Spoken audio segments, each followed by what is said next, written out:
नहीं, अध्यक्ष महोदय, नहीं, अभी एक मिनट आप लोग कुछ मत बोलिए। माननीय सदस्य, अध्यक्ष महोदय, अगली लाइन अध्यक्ष महोदय, ये विषय अध्यक्ष महोदय, आप सीनियर लीडर हैं। अध्यक्ष महोदय, ये अधिकार आपका है, कभी नहीं रही। ये मैंने विषय मेंशन करते हुए भरोसा है, इस विषय पर मौन कर दिया था, इसलिए अध्यक्ष का अधिकार है। हाँ, कि जहां सरकार बजट के आंकड़े लगातार दे रही है, महाकुंभ में मरने वालों के आंकड़े भी दे दें। महाकुंभ हादसे के लिए जिम्मेदार लोगों पर घोर दंडात्मक कार्रवाई हो। जिन्होंने सच छिपाया है उनको दंडित किया जाए। अगर अपराध बोध नहीं था तो आंकड़े दबाए, छिपाए और मिटाए क्यों गए हैं?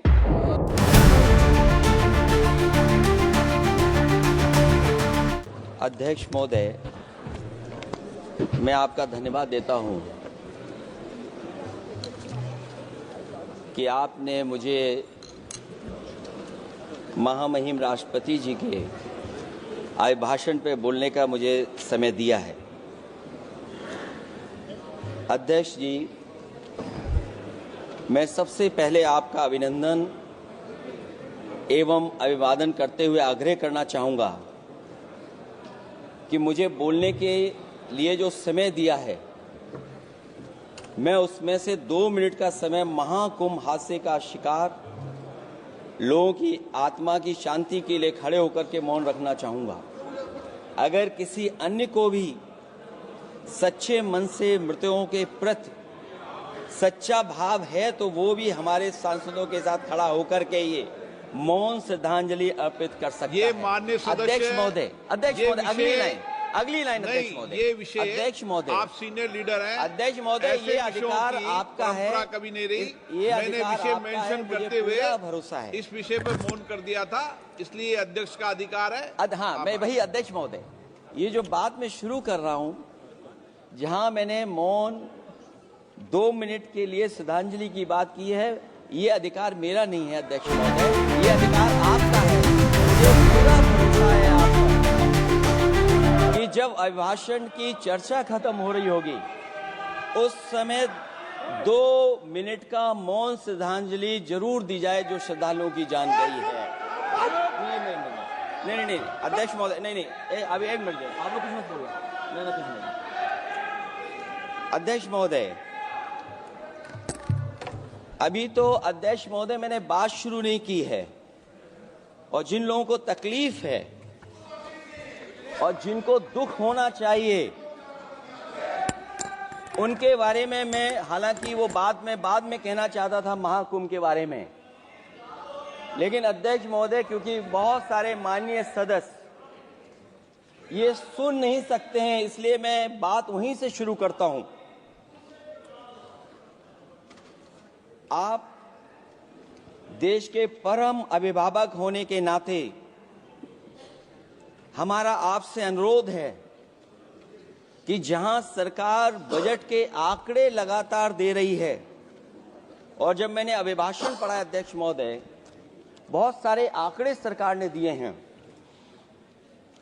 आंकड़े देने से पहले महाकुंभ में मरने वालों के आंकड़े भी दे दें। महाकुंभ की व्यवस्था के बारे में स्पष्टीकरण देने के लिए मेरी मांग अध्यक्ष महोदय, सर्वदलीय बैठक बुलाई जानी चाहिए। महाकुंभ आपदा प्रबंधन व खोया पाया केंद्र की जिम्मेदारी सेना को दी जाए। महाकुंभ हादसे के शिकार लोगों की मृत्यु, घायलों का इलाज, दवाइयों, डॉक्टर, भोजन पानी, परिवहन की उपलब्धता का आंकड़ा संसद में पेश किया जाए। महाकुंभ हादसे के लिए जिम्मेदार लोगों पर, महाकुंभ हादसे के लिए जिम्मेदार लोगों पर घोर दंडात्मक कार्रवाई हो। जिन्होंने सच छिपाया है उनको दंडित किया जाए। अध्यक्ष महोदय, हम डबल इंजन की सरकार से पूछते हैं, अगर अपराध बोध नहीं था तो आंकड़े दबाए, छिपाए और मिटाए क्यों गए हैं? सच छिपाना और मिटाना भी तो अपराध है। इसका दंड कौन भुगतेगा अध्यक्ष महोदय? जहां इंतजाम होना चाहिए था वहां प्रचार हो रहा था। एक धार्मिक समागम में डबल इंजन का राजनीतिक प्रचार अशोभनीय है, निंदनीय है। इतने बड़े हादसे के बाद कम से कम अब तो वो होर्डिंग उतरवा देना चाहिए। अध्यक्ष महोदय, महाकुंभ की जो तैयारी हुई, जो हम लोगों ने जाना वहां पर, महाकुंभ न केवल 144 साल के लिए ये कहा गया, बल्कि ये भी कहा गया कि पहली बार धरती पर इस तरह का डिजिटल और जो आधुनिक चीजें हैं, टेक्नोलॉजी, उसका इस्तेमाल कर करके महाकुंभ होने जा रहा है। सीसीटीवी, ड्रोन, लाइव स्ट्रीमिंग के आधार पर जिनका दावा था कि वो डिजिटल कुंभ करा रहे हैं, वो मृतकों की डिजिट नहीं दे पा रहे हैं। एक तरफ तो जो लोग डिजिटल डिजिटल डिजिटल अध्यक्ष महोदय कहने को थकते नहीं हैं, लेकिन जब कुंभ में इतना बड़ा हादसा हो गया है तो यही सरकार डिजिट नहीं दे पा रही है। हमारे अपने लोग मारे गए हैं, जिसमें परिवार का हर रिश्ता दिवंगत हुआ है। किसी की माता, किसी के पिता, किसी की बहू, किसी की बेटी, किसी का भाई बहन, चाचा चाची, बच्चों के आंकड़े तो अभी तक नदारद हैं। खोया पाया केंद्र ही लोगों को तो नहीं मिल रहा है, जो खोया पाया केंद्र था उसको भी लोग पा नहीं पा रहे, ढूंढ नहीं पा रहे। अध्यक्ष महोदय, कुंभ कोई पहली बार नहीं हो रहा है। कुंभ का आयोजन सदियों से होता आया है। हमारे पौराणिक और हमारे इतिहास के दस्तावेज ये बताते हैं कि समय समय पे जो भी सरकारें नहीं होंगी, जिसका भी राज रहा होगा अध्यक्ष महोदय, उसने महाकुंभ या इस तरह के कुंभ का आयोजन किया है। एक तरफ तो वो कि जो 144 साल बाद महाकुंभ होने जा रहा है, उसका इतना प्रचार किया, और मैंने तो कई टीवी इंटरव्यूज में, कई समाचार चैनलों पर ये बात सुनने में आई और सुनते रहे हम लोग कि सरकार ने 100 करोड़ लोगों के आने का इंतजाम किया है। और अगर 100 करोड़, अध्यक्ष महोदय, अगर ये बात गलत है तो मैं रिजाइन आपको देना चाहता हूं। अगर अध्यक्ष महोदय, ये माननीय सदस्य लोग अगर ये नहीं सुन पा रहे हैं तो मैं इनको एक एक को, आप नहीं गए स्नान करने, आप स्नान करने नहीं गए, इसीलिए इस तरह की भाषा का इस्तेमाल कर रहे हैं। अध्यक्ष महोदय, ये कहा गया कि 144 वर्ष के बाद ये हो रहा है। जहां तक मेरी समझ और जानकारी कहती है, जो एस्ट्रोनॉमी और एस्ट्रो चीजों को समझते होंगे वो ये स्वीकार करते होंगे, जो भी कुंभ होता होगा वो 144 वर्ष के बाद ही होता होगा। लेकिन ये कहा गया कि नक्षत्र ऐसे हैं, तो मैं अध्यक्ष महोदय सरकार से कहना चाहता हूं कि सतयुग से लेकर के कलयुग तक ये सनातन परंपरा रही है कि संत, महात्मा, साधु समाज मुहूर्त के हिसाब से शाही स्नान करते हैं। उसमें नक्षत्रों के हिसाब से जो सहयोग बनता है वही शाही स्नान का मुहूर्त होता है। लेकिन भाजपा के राज में ये सनातन परंपरा टूट गई। पहले सरकार ने संत समाज को शाही स्नान रद्द करने का आदेश दिया, जिससे अनादिकाल की सनातन परंपरा टूटी। और फिर जब देश भर में ये बात उठी, तो उन्होंने हादसे को छिपाकर फिर से आदेश दिया कि अखाड़े शाही स्नान करने जाएं। इससे सरकार ने पावन मुहूर्त के स्थान पर अपने मनमाने समय पर स्नान कराने का आदेश दिया।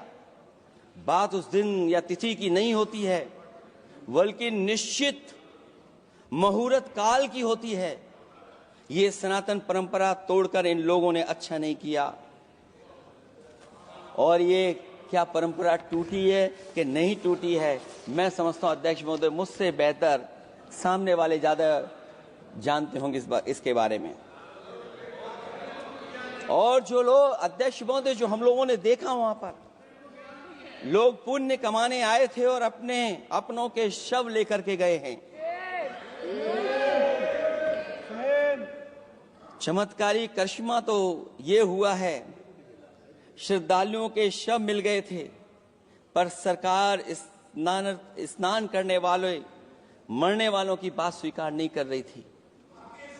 और इससे ऊपर ये बात जो वहां पर और हुई, अध्यक्ष महोदय,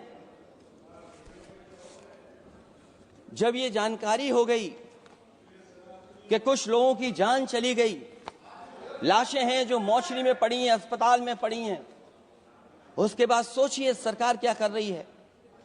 अपने सरकारी हेलीकॉप्टर में फूड भर करके फूलों को डालने का काम किया। सोचिए, ये हमारी कहां की सनातनी परंपरा है। मैं जानना चाहूंगा सदन के माध्यम से हमारे माननीय सदस्य बताएं कि जहां लाशें पड़ी रही हों, न जाने कितनी चप्पलें पड़ी थीं, न जाने कितनी चप्पलें पड़ी थीं, न जाने कितने कपड़े पड़े थे, महिलाओं की साड़ियां थी, कपड़े थे, लेकिन उनको कैसे उठाया गया? उन सबको उठाया गया जेसीबी मशीन से, ट्रैक्टर की ट्रॉली से। उनसे उठा करके कहां फेंका कोई नहीं जानता, लेकिन जब उनको लगा कि वहां से बदबू आ रही है, तो यही सरकार के लोग छिपाने लगे हैं। यही आपका महाकुंभ का आयोजन था। और हर बात को छिपाने के लिए न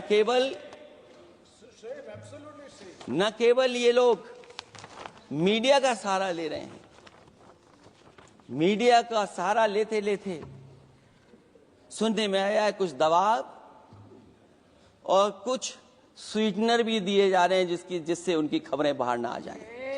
और अगर अध्यक्ष मोदी ये बात सब गलत है मेरी, अगर ये बात सब गलत मैं कह रहा हूं, तो अभी तो नेता सदन को अभी भाषण देना है। और मैं ये बात और कहना चाहता हूं, आप अपनी तरफ से जानकारी कर लीजिएगा। हमारे उत्तर प्रदेश के मुख्यमंत्री जी ने शोक नहीं प्रकट किया था। जब देश की राष्ट्रपति और प्रधानमंत्री जी ने शोक प्रकट किया, उसके बाद 17 घंटे बाद सरकार ने स्वीकार किया। अध्यक्ष मोदी, ये वो लोग हैं जो आज भी कोई सच्चाई स्वीकार नहीं कर सकते। इनका रास्ता क्या है मैं नहीं जानता हूं, कहां ले जाना चाहते हैं। लेकिन जब अध्यक्ष महोदय मैंने अभिभाषण पढ़ा है राष्ट्रपति महोदया का, तो वही पुरानी बातें कि 12 करोड़ शौचालय बन गए हैं, 10 करोड़ गैस कनेक्शन हो गए हैं, 80 करोड़ लोगों को राशन दिया जा रहा है, 25 करोड़ लोगों को मिडिल क्लास में शामिल कर दिया गया, न्यू मिडिल क्लास में शामिल कर दिया गया। 80 और 85 को अगर हम जोड़ दें अध्यक्ष महोदय, 105 करोड़ हो गए।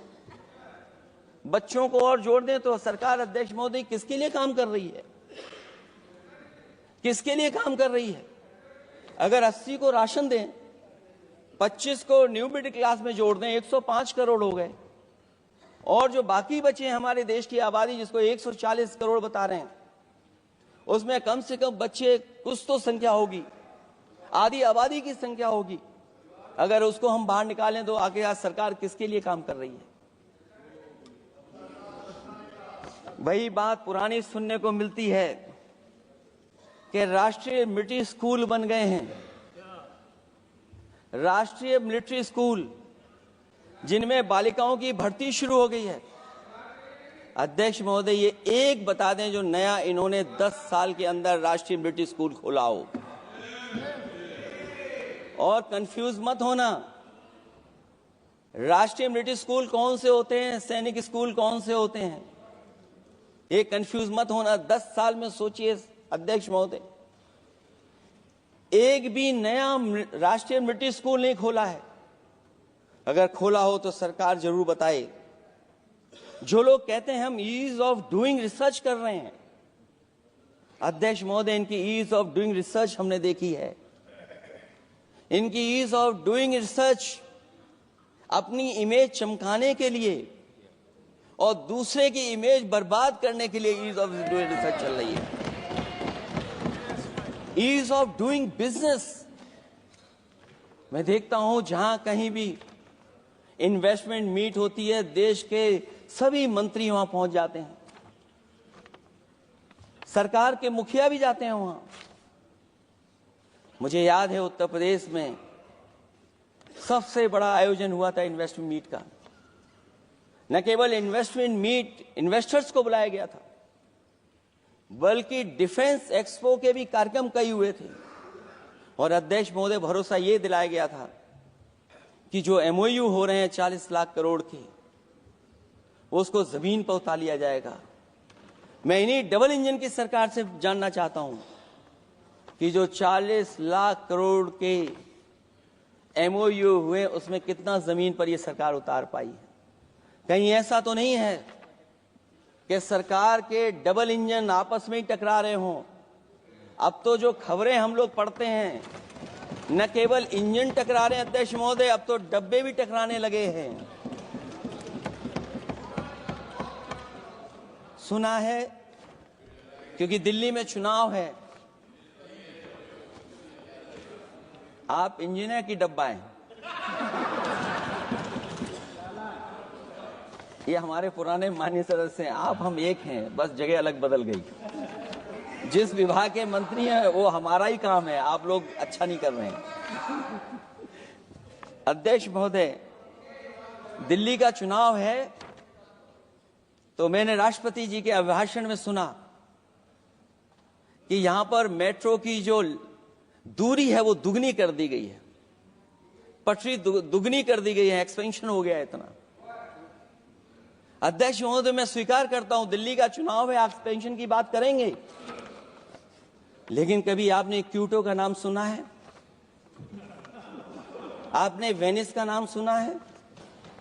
मैं अध्यक्ष महोदय आपके माध्यम से, जिसको क्यूटो बनाने के लिए सपना देखा गया था, 10 साल पूरे हो गए हैं, अभी तक वहां पर मेट्रो की शुरुआत नहीं कर पाए हैं। और अध्यक्ष महोदय, मैं ये बात इसलिए कह रहा हूं, अध्यक्ष महोदय मैं इसलिए बात कह रहा हूं कि जिस समय समाजवादी सरकार थी, जितनी भी मेट्रो आज यूपी में चल रही हैं, सब की सब समाजवादियों की देन है, एक भी आपकी देन नहीं है। और इस समय पर मैं याद करना चाहता हूं, उस समय देश के प्रधानमंत्री मनमोहन सिंह जी को जब मैं पहली बार मुख्यमंत्री बनकर के उनसे मिलने गया था, मैं बहुत सारे उनके काम उत्तर प्रदेश के लेकर के गया था।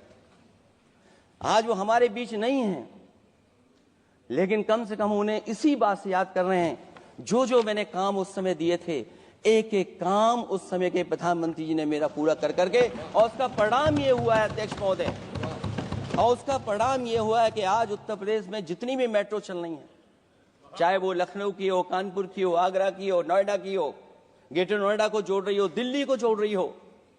और अध्यक्ष महोदय, जिस समय उद्घाटन हुआ था दिल्ली से नोएडा को जोड़ने वाली मेट्रो का, उस समय देश के प्रधानमंत्री एक विदेश के बहुत बड़े उनके साथ बैठ करके गए थे उद्घाटन करने। वो अगर किसी ने काम किया था पूरा, तो नोएडा अथॉरिटी और समाजवादी सरकार ने, उसमें आपकी देन कोई नहीं थी। ये बात मैं मेट्रो की इसलिए कर रहा हूं कि जो लोग दिल्ली में मेट्रो बना रहे हैं, वो बनारस में मेट्रो क्यों नहीं बना पा रहे हैं? और दिल्ली का विकास अपने आप हो जाएगा, बस ये जो भारतीय जनता पार्टी की दिल्ली वाली सरकार है वो हस्तक्षेप करना बंद कर दे। अध्यक्ष महोदय, रिवर लिंकिंग का कार्यक्रम कुछ दिन पहले प्रधानमंत्री जी ने किया। अध्यक्ष महोदय, मैं आपके माध्यम से, जहां किसानों के लिए एक नई चीज आ रही है, जिससे कि न केवल उनकी खेती बाड़ी बल्कि बहुत सा सुधार दिखाई देगा। खेती बाड़ी को भी पानी मिलेगा, पीने का भी पानी होगा। इंटरलिंकिंग पुरानी योजना है, और मुझे याद है जब पहली बार उसका एमओयू साइन हुआ था, उस समय दोनों प्रदेश के मुख्यमंत्री शामिल थे, लेकिन जब उद्घाटन हुआ है तो दोनों के प्रदेश के मुख्यमंत्री वहां से गायब थे। और वो कारण अगर जानना चाहोगे तो वो कारण भी बता दूंगा अगर आप कहोगे तो। जहां इंटरलिंकिंग हो रही रिवर की, ये अच्छी योजना है। 40,000 करोड़ रुपए आप खर्च करने जा रहे हैं। लाखों लाख जमीन उत्तर प्रदेश और मध्य प्रदेश की सिंचाई के लिए शामिल हो जाएगी, लोगों को पीने का पानी मिलेगा। लेकिन जिनकी जमीन जाएगी, उन किसानों को, गरीबों को क्या सरकार मदद कर रही है? लैंड एक्विजिशन मैंने भी की एक समय पर, और मुझे याद है अध्यक्ष महोदय, जब मैंने लैंड एक्विजिशन किया था, उसमें भारत का ये लैंड एक्विजिशन एक्ट नहीं आया था। मैंने किसानों से बातचीत की थी और किसानों से समझाया कि ये योजना से, परियोजना से क्या लाभ होने जा रहा है। वहां के किसान तैयार हो गए और उसका परिणाम ये था कि 21 महीने में देश का सबसे बेहतरीन एक्सप्रेसवे और जमीन एक्वायर कर करके हम लोगों ने बना करके दिखा दिया। और जब उद्घाटन हुआ था तो उसमें भारतीय वायुसेना के विमान सुखोई और मिराज को उतार करके हम लोगों ने उद्घाटन किया था उसका। ये बात मैं इसलिए बता रहा हूं, जिस हाईवे पर देश के प्रधानमंत्री जी उतरे थे और उद्घाटन के बाद प्रधानमंत्री जी के पीछे पीछे कोई चल करके आया था। वो हाईवे भी अगर किसी ने डिजाइन किया था तो समाजवादी सरकार का डिजाइन था, वो भारतीय जनता पार्टी का डिजाइन नहीं था। और अगर इनका डिजाइन होता तो उत्तर प्रदेश में कोई नया हाईवे ऐसा बना करके दिखाएं जिससे हवाई जहाज उतर जाए। नहीं तो मैं मानूंगा कि आप जो कह रहे हैं कि आधुनिक इंफ्रास्ट्रक्चर बनाना चाहते हैं, आपकी परिभाषा क्या है आधुनिक इंफ्रास्ट्रक्चर की? और ये बात में जो इतनी घुमा फिरा के कह रहा हूं, वो बात में लौट करके उसी पे जा रहा हूं अध्यक्ष महोदय। अगर 40,000 करोड़ की योजना बनी है रिवर इंटरलिंकिंग की, तो जिन किसानों की, जिन गरीबों की जमीन जा रही है, उन किसानों को आप सही तरीके से मुआवजा, मदद उनकी क्यों नहीं कर रहे हो आप? अध्यक्ष महोदय, मैं इस अभिभाषण के माध्यम से जब सदन में जवाब आए तो उन किसानों की मदद होनी चाहिए। वो किसानों के पास कुछ नहीं है। उसके बाद आपका जो पैकेज है, आपका पैकेज पता नहीं क्यों कंजूस बनाता है कोई। आपका पैकेज कंजूस बनाता है कोई। कम से कम आपका दिल बड़ा होना चाहिए, और इतना बड़ा दिल हो कि किसान खुशहाली के रास्ते बजाए। आपने किसानों की आय दोगुनी नहीं की, आप आय दोगुनी नहीं कर पाए हैं। कम से कम उन्हें वो मदद करने का काम करें। इसमें अध्यक्ष महोदय, मैं राष्ट्रपति जी के अभिभाषण पर पढ़ रहा था कि सोलर को लेकर के और रूफटॉप सोलर एनर्जी को, स्कीम को लेकर के बहुत बड़ी योजना और कई हजार करोड़ रुपए सरकार खर्च कर रही है। मुझे याद है जब देश के राष्ट्रपति कलाम साहब थे, उन्होंने एक प्रेजेंटेशन किया था सरकार के सामने, और प्रेजेंटेशन के बाद मैंने उनसे निवेदन किया कि अगर ये योजना मैं कर दूं तो आप क्या उद्घाटन करने आएंगे? उन्होंने कहा कि अगर ये आप कार्य योजना लागू कर देंगे तो उद्घाटन करने भी मैं आऊंगा। अध्यक्ष महोदय, उस दिन आंधी तूफान था, टेंट बिल्कुल उड़ गया था। इतना शायद पानी और बिजली का चमकना इतना था कि मैंने खुद रिक्वेस्ट की थी उनसे कि आप मत आइए, फिर कभी हम लोग कार्यक्रम कर लेंगे। लेकिन वो कार्यक्रम में आए, उन्होंने उद्घाटन किया। और अध्यक्ष महोदय, जो लोग कह रहे हैं 40,000 करोड़ की रूफटॉप स्कीम लाए सोलर की, जो मिनी ग्रिड बना करके पूरे के पूरे गांव को हम लोगों ने फ्री बिजली दी थी।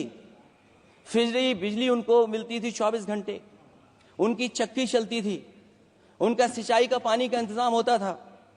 जब तक समाजवादी सरकार रही तब तक वो योजना चलती रही, और जैसे ही समाजवादी सरकार गई, इन्हीं के लोगों ने उसका मेंटेनेंस रोक दिया। न केवल उस गांव का जिसका राष्ट्रपति रहे उन्होंने उद्घाटन किया, बल्कि और जितनी भी सोलर की स्कीम चल रही थी, लोहिया आवास में जहां सोलर स्कीम के माध्यम से हम लोग गरीब को सोलर पैनल के माध्यम से उनको बिजली दे रहे थे, फ्री बिजली, उन सब योजनाओं को इन्होंने बंद करने का काम किया है। सोचिए, ये वो लोग हैं जो इंफ्रास्ट्रक्चर बनाना चाहते हैं। अध्यक्ष महोदय, चीन के सवाल को लेकर के कांग्रेस पार्टी के भी कुछ विचार हैं। हमारे भारतीय जनता पार्टी के लोगों के भी विचार हैं। सच्चाई ये सदन और ये देश भी जानता है। एक समय पर हम लोगों ने बहुत लाखों लाख किलोमीटर की जमीन, लाखों लाख एकड़ की जमीन हम लोगों ने खोई, और अब उसी रास्ते पर भारतीय जनता पार्टी चल रही है। अध्यक्ष महोदय, सवाल यह है, जमीन खोने के साथ साथ भारतीय जनता पार्टी स्वीकार नहीं कर रही है कि जमीन चीन ने कब्जा की है।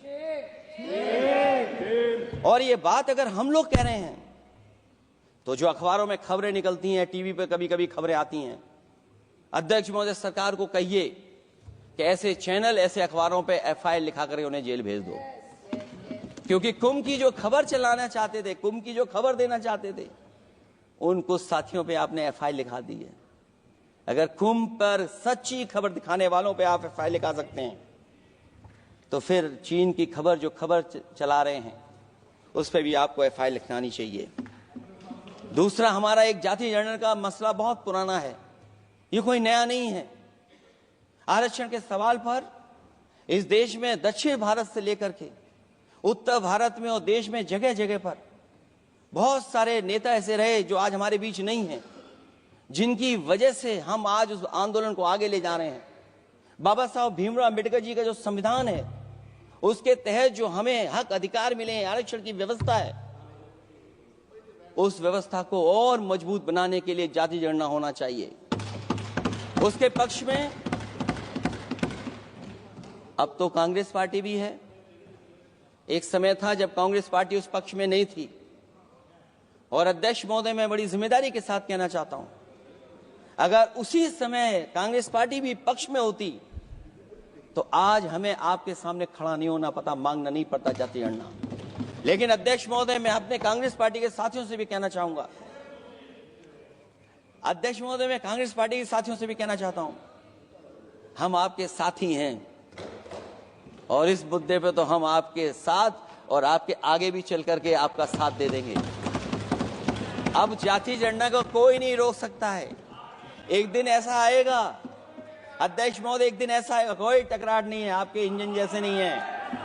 आपका एक इंजन, अध्यक्ष महोदय, ये अध्यक्ष महोदय, हम तो, मुझे कभी कभी ये लगता है कि प्रधानमंत्री जी जितना अपने लोगों को ध्यान दे करके समझाते हैं, इतना ये समझते ही नहीं है। वो अध्यक्ष महोदय, वो सबसे ज्यादा सोशल मीडिया के बारे में जानकारी रखते हैं। आप भी जानकारी रखा करो। अगर आप जानकारी रखोगे तो आपको सच्चाई पता लग जाएगी। एक इंजन ने नमस्कार नहीं किया था दूसरे इंजन को, अगर याद हो तो पता कर लें। और ये बात अगर छिपी हुई हो, ऑनरेबल मेंबर, अध्यक्ष महोदय, अभी तो मैंने शुरू नहीं किया, मेरा लिखा हुआ बहुत लंबा है। कंक्लूड करें, आप समाप्त करें प्लीज। और अध्यक्ष महोदय, एक सवाल और बड़ा उठा है, नौकरी को लेकर के, रोजगार को लेकर के, और हमारे भारत की जो मैन्युफैक्चरिंग सेक्टर है उसको बढ़ावा कैसे दिया जाए। चीन जैसा देश केवल एक पे हमला नहीं कर रहा है अध्यक्ष महोदय, आपकी जमीन भी छीन रहा है और आपका बाजार भी छीन रहा है। और ये बात अगर गलत हो तो सरकार हमें बताए, वो आंकड़े दे। अगर कांग्रेस पार्टी का रास्ता था तो आपका रास्ता कांग्रेस पार्टी का क्यों है? अगर कांग्रेस पार्टी का वो रास्ता था तो आपका रास्ता क्यों है वो? मैं तो जानता हूं जिस दिन उनके सहयोगी साथी समझ लेंगे, वो भी साथ छोड़ जाएंगे। दूसरा जो सवाल कहा गया है अध्यक्ष महोदय, जिस समय बाजार खोला गया, जिस समय हमारा व्यापार के लिए पूरा बाजार खोल दिया, हमसे ज्यादा वित्त को समझने वाले इकोनॉमिस्ट और बहुत सारे जानकार लोग, वो मुझसे बेहतर समझते होंगे, लेकिन मैं ये बात समझता हूं कि जिस समय बाजार खोला गया उस समय ध्यान उतना हमारे देश की अर्थव्यवस्था पर नहीं रखा गया। अगर उसी समय पर मैन्युफैक्चरिंग सेक्टर को जिस जिम्मेदारी से रखना चाहिए था नहीं रखा गया, अगर उस समय रखा गया होता तो शायद अध्यक्ष महोदय हम लोग चीन से आगे निकल गए होते। आज चीन आ गए, हम लोग पीछे हैं। क्या आप इनको ज्ञान दे रहे हो क्या? अध्यक्ष महोदय, अपना रास्ता तो वही है, साइकिल वाला। इसलिए अध्यक्ष महोदय, अगर मेरा समय है अभी, क्योंकि मैं बहुत कुछ लेकर के आऊं, और जहां तक इंफ्रास्ट्रक्चर की बात है, आप कहते हैं कि देश का आधुनिक इंफ्रास्ट्रक्चर बनेगा, न केवल उसके नागरिकों को एक बेहतर जीवन देश की नई पहचान देता है, बल्कि देश को एक नया आत्मविश्वास भी देता है। अरे अगर ये बात सच है तो अध्यक्ष महोदय, मैं वो बात कहना चाहता हूं कि 2022 के चुनाव से पहले एक बुंदेलखंड एक्सप्रेसवे बनाया गया था, और जिसकी तैयारी को लेकर के देश के प्रधानमंत्री जी गए थे। कितनी सजावट हुई थी, कितनी तैयारी हुई थी। जो हमारे बुंदेलखंड के साथी माननीय सदस्य चलते होंगे बुंदेलखंड के एक्सप्रेसवे पर, वो जानते होंगे। प्रधानमंत्री जी उद्घाटन करके गए, पानी बरस गया, बुंदेलखंड बह गया, एक्सप्रेसवे बह गया। और सोचिए अध्यक्ष महोदय, कब उद्घाटन किया था आपने? 22 में, और आज भी मेंटेनेंस चल रहा है उसमें। 22 के बाद से आज तक भी मेंटेनेंस चल रहा है।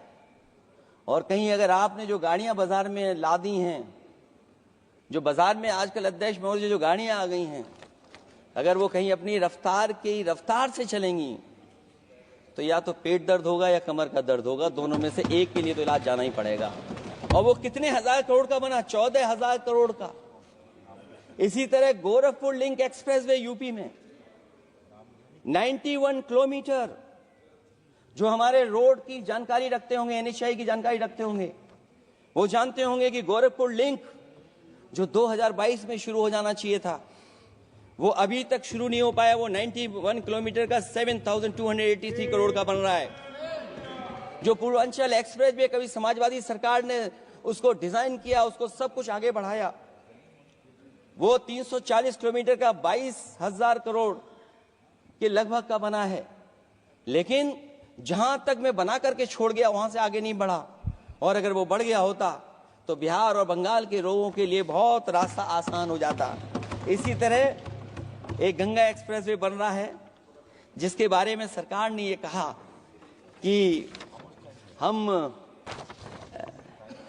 कुंभ से पहले शुरू कर देंगे, कुंभ से पहले गंगा एक्सप्रेसवे शुरू हो जाएगा। अध्यक्ष महोदय, वो नहीं शुरू हो पाया। मुझे लगता है जिस रफ्तार से वो काम हो रहा है, अगला जब अर्ध कुंभ आएगा तब तक ही बन पाएगा वो। ये बातें मैं इसलिए बोल रहा हूं अध्यक्ष महोदय, क्योंकि यूपी को, बिहार को दे दिया, हमें कोई तकलीफ नहीं है। बिहार भी तरक्की करे, हम भी साथ देंगे बिहार का, कोई तकलीफ नहीं है। लेकिन यूपी में अगर कोई भी एक भारत सरकार के एनएचआई का एक्सप्रेस वे आया हो तो बता दे। एक भी कोई एक्सप्रेस वे दिया हो तब, जब देश के प्रधानमंत्री को 2 बार और नहीं तीसरी बार भी मौका दिया उत्तर प्रदेश ने। मैं अध्यक्ष महोदय आपका इशारा समझ रहा हूं। बाकी अध्यक्ष महोदय भाषण में अब बजट पे पढ़ दूंगा, मेरा बाकी भाषण बजट में होगा। मैं अपना भाषण खत्म करते हुए केवल इतना कहना चाहता हूं, मैं जो मेरे सुझाव आए हैं उन सुझावों को शामिल करे सरकार, और केवल प्रचार में न रहे सरकार। अध्यक्ष महोदय, मैं अपनी बात खत्म करने से पहले जो राष्ट्रपति जी ने कहा है, मैं भी सहमत हूं उससे। मैं उनकी सब लाइनें पढ़ना चाहता हूं। जो राष्ट्रपति महोदया जी ने कहा है, मैं उससे सहमत हूं। हमारा हिंदुस्तान 140 करोड़ आबादी वाला देश है। हमारे यहाँ भिन्न भिन्न राज्य, भिन्न भिन्न क्षेत्र, भिन्न भिन्न भाषाएं हैं, परंतु एक राष्ट्र के रूप में हमारी एक ही पहचान है, हिंदुस्तान। और हमारा एक ही संकल्प है, एक ही लक्ष्य है, विकसित हिंदुस्तान। आने वाले वर्षों में देश को विकसित राष्ट्र बनाने के लिए हम सभी दृढ़ संकल्पित हैं। इस संकल्प में देश के शहीदों की प्रेरणाएं हैं, पूज्य बापू के मानवीय आदर्श हैं, और सरदार पटेल जैसी मां भारती की संतान द्वारा हमें दिलाई गई एकता की शपथ है। हमें इन प्रेरणाओं को आगे रखते हुए एकता के इस समर्थ विकसित हिंदुस्तान के संकल्प को पूर्ण करना है। आइए हम एक बार फिर एकता के संकल्प को दोहराएं और हिंदुस्तान के सपनों को पूरा करने के लिए कटिबद्ध हों। जब हम साथ मिलकर बढ़ेंगे तो हमारी भावी पीढ़ियां 2047 में अवश्य विकसित, सशक्त, समर्थ, समृद्ध, सोशलिस्ट, सेकुलर, डेमोक्रेटिक हिंदुस्तान देखेगी। मैं इतनी ही बात कहते हुआ, क्योंकि 10 बजट आपने पेश किए हैं, वो आप समझ गए होंगे, आप समझ गए बात को जो मैं कह रहा हूं। अध्यक्ष महोदय, जो बात मैं कह रहा हूं वो बात वहां तक पहुंच गई है, उनके चेहरे बता रहे हैं कि बात वो पहुंच गई है। और मैं अपने अंत में बस यही कहूंगा, क्योंकि 10 बजट के बाद ये अभिभाषण सुन रहे हैं हम लोग, 11वां बजट आ गया है। बजट हो ऐसा जिसमें सबके लिए उम्मीदें हों, समृद्धि की दिवाली और खुशियों की ईद हो। बहुत बहुत धन्यवाद अध्यक्ष महोदय, मैं आपका धन्यवाद देता हूं और सभी माननीय सदस्यों का जिन्होंने सुनने का काम किया। बहुत धन्यवाद।